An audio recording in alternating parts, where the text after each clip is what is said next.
Eh bien, salut les museaux.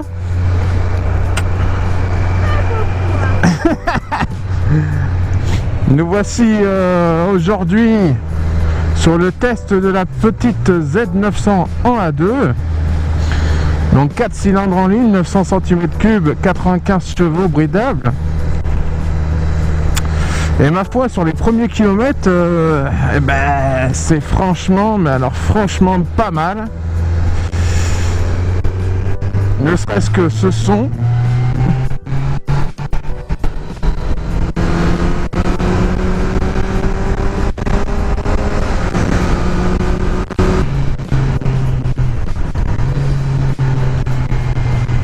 Sur les premiers kilomètres, on peut dire que elle est pas mal, hein. Le son est très très beau, ça accélère quand même pas mal. Le bridage, on le sent pas plus que ça dans les premiers tours, puisque c'est un bridage électronique, plus à la poignée comme la Z800. Par contre, à 6000 tours, il n'y a plus rien, hein. Regardez ça.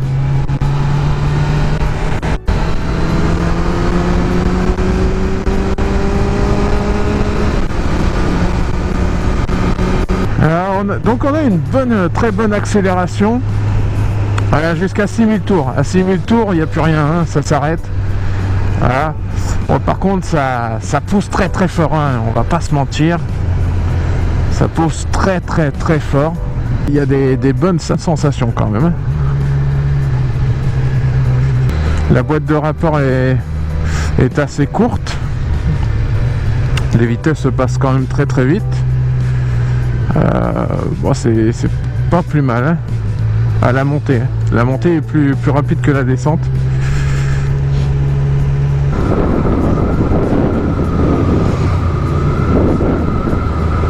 Eh ouais.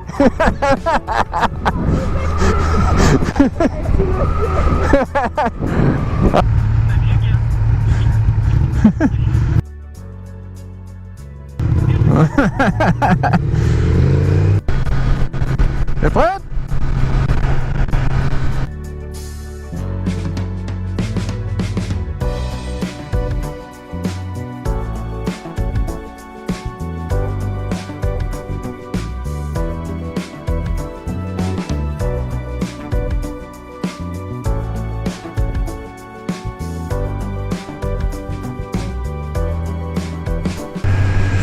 Alors ce qui est assez bizarre, c'est qu'entre la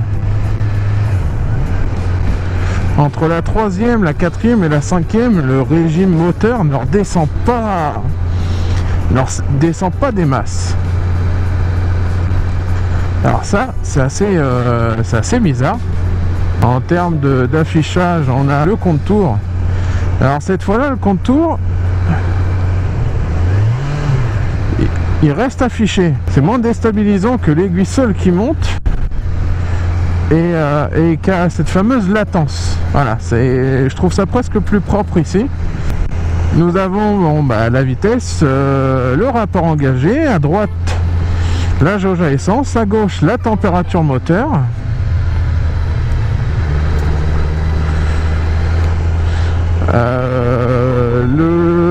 L'heure.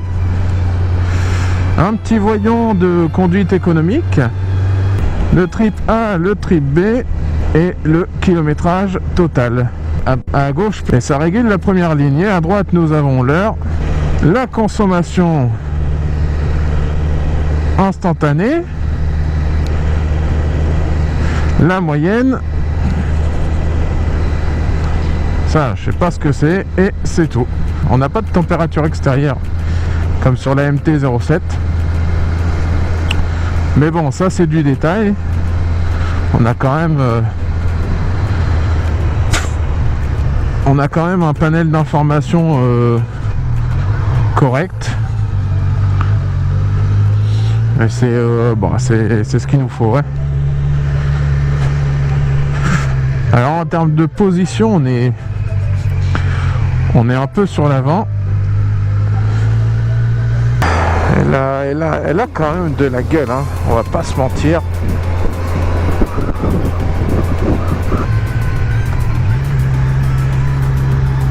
Non mais, elle est sérieuse elle? Connasse. Alors on sent la différence entre le bicylindre et le 4 cylindres quand même. Ah, c'est pas le même...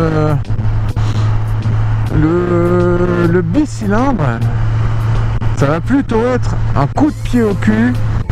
Un bon gros coup de pied au cul, hein, bien profond. Comme ça. Voilà. Et le 4 cylindres, ça va être un sentiment envahissant.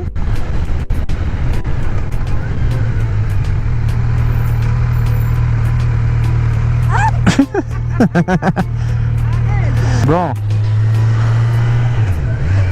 Au niveau des freins, ça freine. Bon, on est quand même sur du... C'est un axial bien avancé qu'on a à l'avant. Nissin, avant-arrière.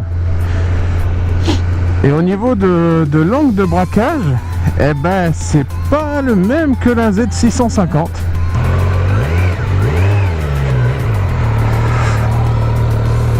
Oh.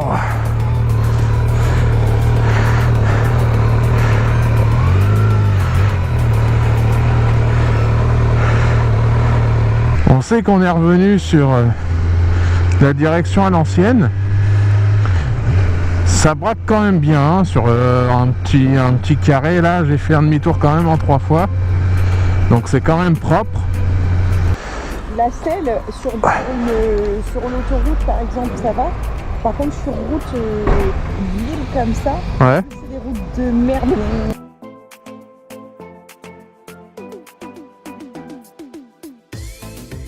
Allez, le test.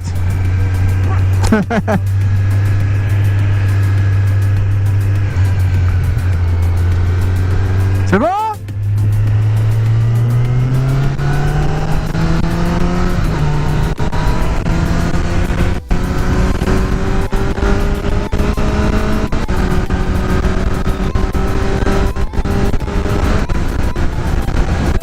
Ouais, ça prend bien. Ça prend très très bien.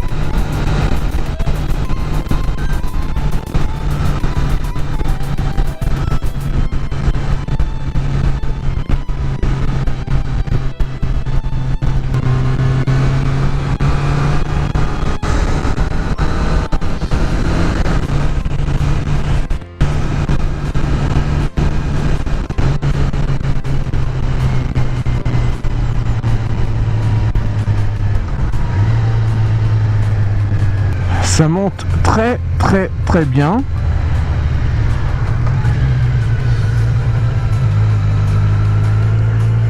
Ça reprend correctement à bas régime.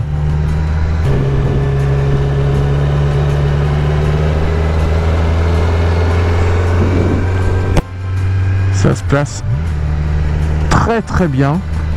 C'est assez ferme, ça se place très bien dans les courbes.